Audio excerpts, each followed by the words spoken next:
La semana en RCR, actualidad, entrevistas, comentarios del acontecer nacional e internacional en la semana en RCR.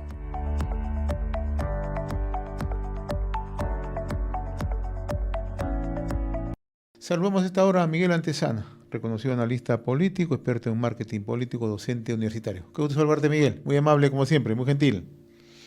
José, buenos días, ¿cómo estás? Antes de tocar el tema, estos acomodos, reacomodos, apariciones políticas, reapariciones políticas, etcétera, etcétera, me gustaría un poco que nos ayudes a reflexionar acerca de este silencio. Pocas veces he visto en sociedades democráticas, tanto el presidente de la República como el presidente del Congreso, ¿no? Guardan un silencio sobre temas principales para el país, ¿no? ¿Cómo analizas esta situación, Miguel? Bueno, empecemos por el caso del presidente del Congreso. El presidente del Congreso es un personaje que nunca ha tenido habilidades comunicacionales más allá de su región, del Cusco, en el que inclusive hasta tuvo, si no me equivoco, un programa televisivo, programa radial, y recordemos que parte de su campaña fue una entrevista que él mismo se hizo. Más parecía un programa cómico que un programa político. Y por supuesto, al ocupar el cargo de presidente del Congreso, al tener todos estos antecedentes también cuestionables, penales, investigaciones de posibles delitos, él siempre ha tenido que mantener un perfil bajo. Entonces, además, si además está dirigiendo una institución polémica en la que el trabajo de emitir leyes en beneficio de la sociedad no se ha venido cumpliendo, sino todo lo contrario, se ha venido trabajando a favor de beneficios particulares, de grupos particulares o de personas, mal haría él en salir como vocero de esa institución, como cabeza de la institución, a declarar porque todo el mundo le caería encima. Entonces es entendible ese silencio. De una manera similar también, en paralelo, es lo que está pasando con la presidenta Boluarte. Ella tampoco se ha distinguido por tener habilidades comunicacionales. De hecho, cada vez que ha salido antes, hablamos de hace 2, 3 meses, siempre se ofuscaba, no resistía un cuestionamiento, un debate con presidente, o sea, una entrevista como tal, yo creo que no tiene la capacidad de hacerlo. Yo recuerdo solamente cuando asumió la presidencia y fue una entrevista dentro de lo que se conoce como la luna de miel en la política, ¿no? En la que todos los entrevistadores eran muy suavecitos, muy tranquilos, porque tampoco podía atacársela porque recién estaba asumiendo el cargo. Pero en este momento, cuando ya ha pasado más de un año de su gobierno, en el que estamos hablando de que tenemos antecedentes de los sucesos en Puno, tenemos antecedentes del mal manejo de la economía, el tema de la inseguridad y todo lo que ya sabemos y padecemos los ciudadanos, por supuesto que no quiere salir. Y más aún si como el caso Rolex y todo el tema de corrupción en que está involucrada el hermano. Entonces, tenemos a personajes, cabezas de dos poderes muy cuestionados, que no tienen qué decir porque no se quieren enfrentar a los medios porque saben que tienen una desaprobación altísima. Ahí sí también otro punto de coincidencia. Estamos hablando de personajes cuyos mandatos, cada uno de sus respectivos poderes, está en alrededor del 5%. Entonces, cuando tenemos este proceso de deslegitimación desde el lado político, y subrayo eso porque legitimación desde el lado legal la tienen, pero desde el lado político no cuentan con ese apoyo, lo único que tienen que hacer es tratar de trabajar y tratar de revertir esa apreciación, pero declarar no les sirve absolutamente de nada, porque siempre van a ser cuestionados. Ahora, en el caso de la presidenta, ¿puede de modo alguno revertir la situación? Su alto nivel de desaprobación, 80-85%, ¿tiene capacidad de revertir? Bueno, en general, cualquier personaje político que tenga este tan alto índice de rechazo, lo primero que tiene que hacer es averiguar cuáles son las raíces de ese rechazo. ¿Para qué? Para precisamente atacarlas, para precisamente contrarrestar esa tendencia que está creciendo. En el caso de Boluarte, es muy simple. Es el gobierno, es el desgobierno en realidad que tiene, y lo único que tendría que hacer para comenzar a cambiar estas cifras es gobernar. Y cuando hablamos de gobernar es precisamente atacar todos los frentes que implica el trabajo de un poder ejecutivo. Seguridad, educación, el tema de la salud, O sea, los temas o grandes temas que cualquier país necesita enfrentar, la economía también, etcétera. Ahora, claro, no es que ella directamente se va a poner a trabajar, sino que para eso tiene y cuenta con un gabinete de técnicos, de profesionales, también con tinte político, pero que sepa manejarlo. Y el gabinete actualmente no le ayuda mucho. Tenemos a un premier que ha hecho las veces de defensor, de escudero de la presidenta, llegando al extremo hasta el ridículo, defender lo indefendible. Tenemos a ministros polémicos, al señor Quero, que lo que busca es simplemente un tema de visibilidad personal, un tema de apoyo, hablando en criollo, sobor de la presidenta de la República y diciendo barbaridades con el tema de las violaciones a las niñas en la selva. Una ministra de la Mujer que en vez de salir a defender a la mujer apoya las barbaridades del ministro de Educación y al ministro ahora del Interior, que es un ministro figuretti, que con su tema de show del amanecer seguro no hace nada más que eso, un show. Entonces, todo eso contribuye, en vez de fortalecer y revertir esta tendencia negativa, contribuye a mantenerla o inclusive contribuye a engrandecerla, a que sea más negativa, a que la aprobación llegue al mínimo posible, solamente la gente que la apoye. Vamos a otro tema, Miguel. Ya en los últimos días ya estamos conociendo estos reacomodos, estos acomodos, estas nuevas apariciones de personajes incorporándose a distintas agrupaciones políticas, ¿no? El caso de Alberto Fujimori anunció su inscripción a Fuerza Popular. Alto Grumalo hace unos días también ya decía que va de la mano o iría de la mano conjunto por el Perú de Roberto Sánchez. Marisol Pérez Tello, conjuntamente con Flor Pablo, también están agrupándose en alianza con Primero la Gente, que encabeza Miguel del Castillo. Alfonso López Chao, que es actual rector en la Universidad de Ingeniería, ya lanzó su candidatura. Carlos Añaño, que es un exitoso empresario, también ha lanzado su candidatura por el partido Perú Moderno. ¿Qué te concita todo esto? ¿Hacia dónde estamos yendo con toda esta variedad, con todo este mosaico político que está apareciendo? Bueno, a mí me da bastante temor porque estamos viendo precisamente la agudización de la crisis política. Esta aparición, como tú dices, de nuevos personajes, bueno, nuevos en política, porque han tenido cierta notoriedad pública por algún elemento. En el caso del señor Añaños, por el lado empresarial, en el caso de un académico, el rector de la universidad, la reaparición de muchos zombies políticos, y digo zombies porque en político no hay que decir que hay muertos políticos, sino que están ahí y precisamente como tú dices, han resurgido estos zombies tratando de recobrar su protagonismo político, pero lo que yo veo es una gran ausencia de nuevos liderazgos. Eso es lo que me preocupa. Es la misma gente de siempre, o es gente que ha estado vinculada de una u otra manera en el poder y que quiere adquirir mayor poder. Por mencionar solamente uno de ellos, el señor Añaños es un personaje que viene del mundo empresarial, que tiene un gran poder económico y que ahora quiere tener al poder político. Y se ha aliado con un partido que es prácticamente un clan familiar, en que si tú revisas la directiva de este nuevo partido, bueno, tan nuevo no es, pero es un partido, digamos, novedoso frente a las tradicionales. Toda la familia tiene cargos distribuidos en esta organización política. Y cuando comienza a declarar el señor Añaños en una entrevista que hace poco la vi en un medio, comienza a decir una serie de barbaridades. O sea, como político ya empezó muy mal. Está hablando que hay que salir de la Corte Interamericana de Derechos Humanos, está hablando que sí, que prácticamente Fujimori era una buena opción. O sea, ya comienza a perfilarse cuál es su tendencia y cuáles son en realidad sus objetivos. Y no me extrañaría en absoluto que termine retirándose de la contienda y aliándose a Fujimori. Así que me atrevería a hacer esa predicción.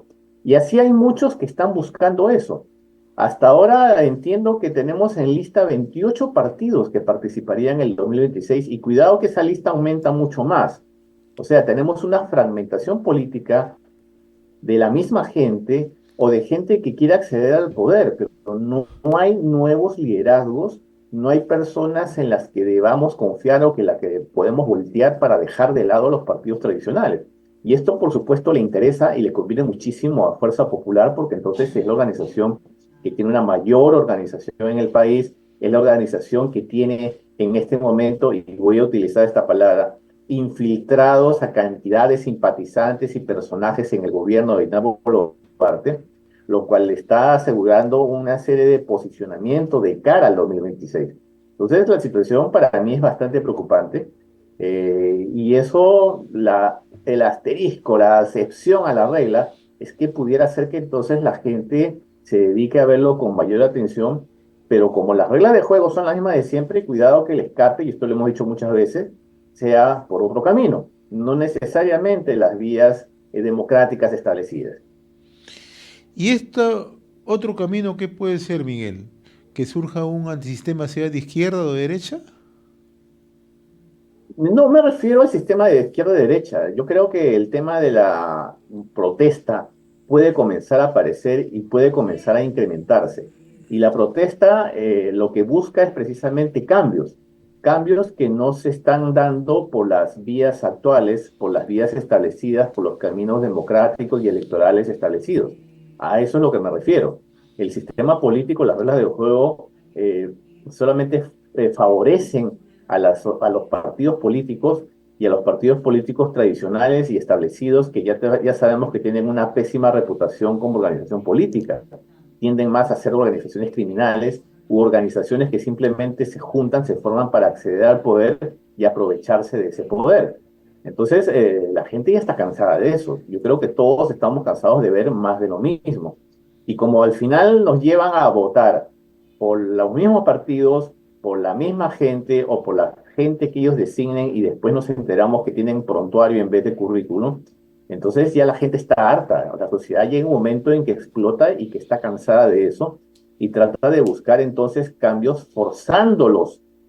A eso es lo que me refiero. Porque si vamos nuevamente a los extremos, vamos a una segunda vuelta entre una Keiko Fujimori y un Tauro Mala, que cada uno tiene las peores cosas de cada uno de sus segmentos políticos, pues mira, lo que nos viene simplemente es la continuidad de esta crisis que vivimos, que estamos viviendo desde hace varios años.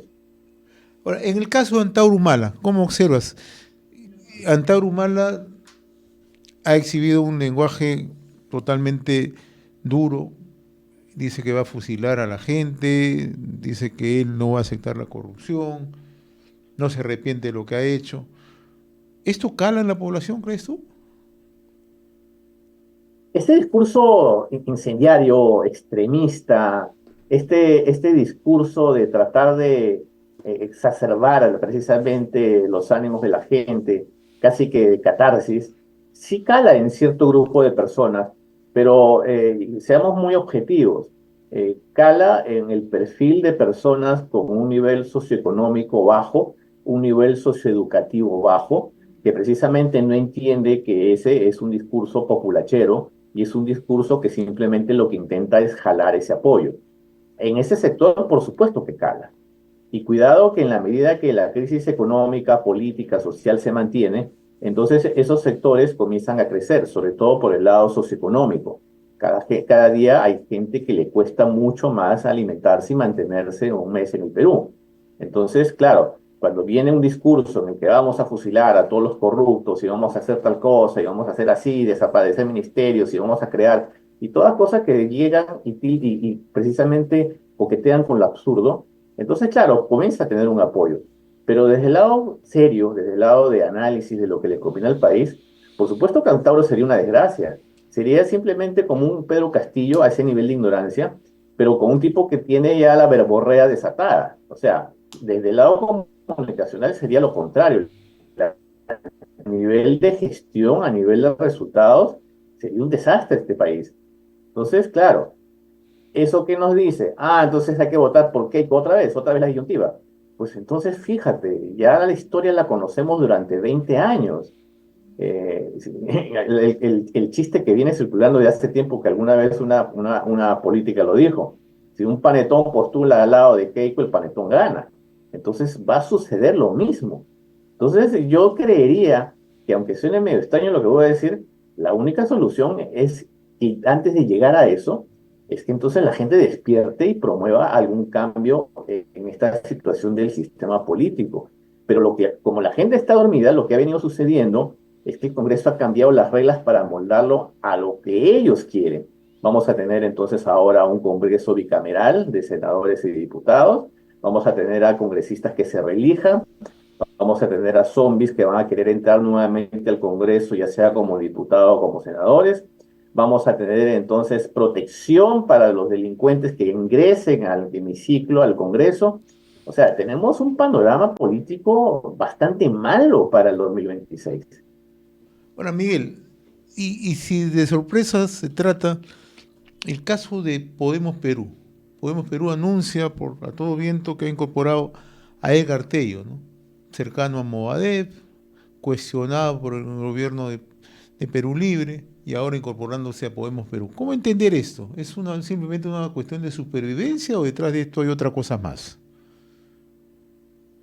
No, en realidad ya la política es simplemente una plataforma de llegar al poder. Las organizaciones políticas son combis destartaladas o ticos que están resucitando para precisamente llegar al poder de alguna forma. Y en el camino, si se dan cuenta que se están quedando a mitad de camino, entonces simplemente se buscan aliarse a un autobús que va adelante que ya está mejor organizado. Entonces, lo que se ve son una serie de inconsistencias, una serie de uniones y de alianzas así extrañas, pero simplemente lo que está detrás es la búsqueda de llegar al poder. ¿Para qué? Para entonces, estando en ese cargo de poder, utilizar pues ganancias, recursos, corrupción, colusión, tráfico de influencias.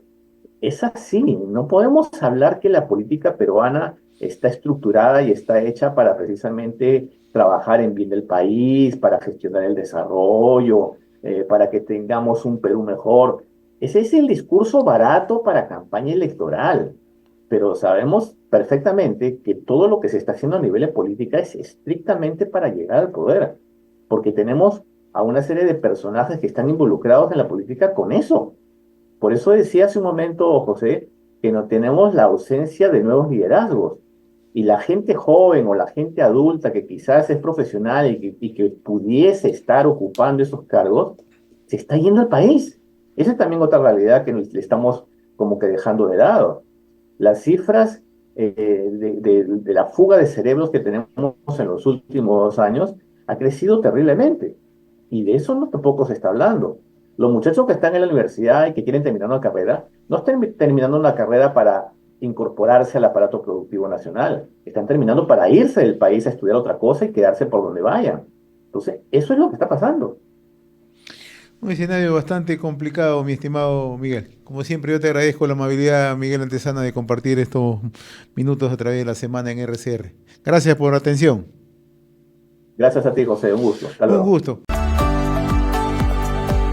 Hemos presentado La Semana en RCR.